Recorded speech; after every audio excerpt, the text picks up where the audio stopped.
lot of people criticize me because I'm too confident. It's like, Vivek, how can you be so confident? You have a PhD. I don't have a PhD. I should say you should go to a professional. If you want professional advice, you should go to a professional. You shouldn't listen to what I say because I'm just some guy.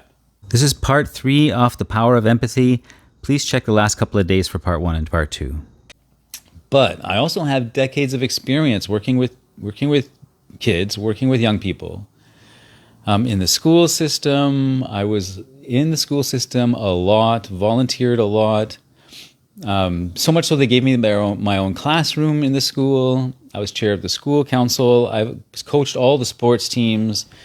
I was just there all the time. One year they didn't have a music teacher in grade 8, and I taught the whole grade 8 music program.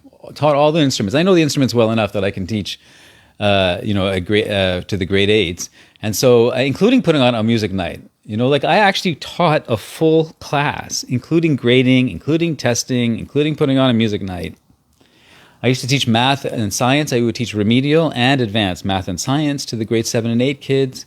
But right from kindergarten, I would go in and sing songs to the kids every day with my guitar. And I went to the dollar store and bought dollar recorders and taught all the grade 1s recorder. And I was just always there, right?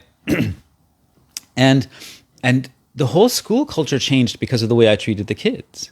Because I was using this mindset on all the kids that I interacted with, and all the teachers would see it, and they would change how they treated the kids.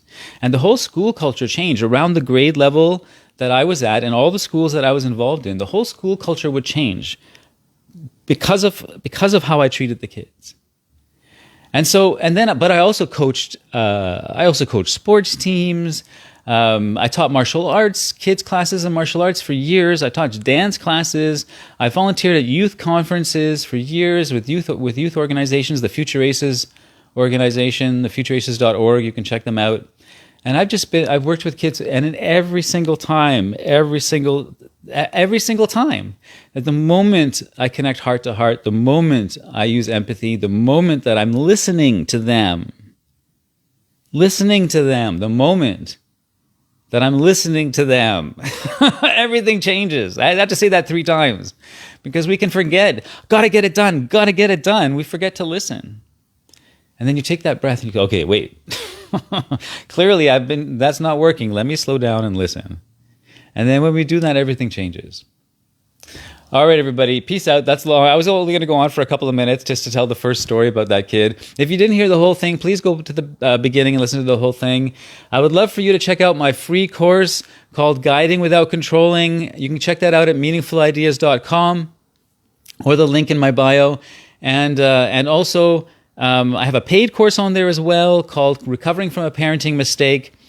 With maximum change and minimum shame, because we all make mistakes, and if we can mine the gold in those mistakes, if we can really take the learning from it and evolve, then our lives just keep getting better as a process with the mistakes rather than suffering them, right? And so I go into detail about that, really useful. And that's a 2-hour workshop with a guided meditation included and a written component that you can read. And follow me on all the spaces at Meaningful Ideas. I post a video every day on TikTok, YouTube, Facebook, Instagram, and did I say TikTok? And that's it. All right. Peace out, everybody.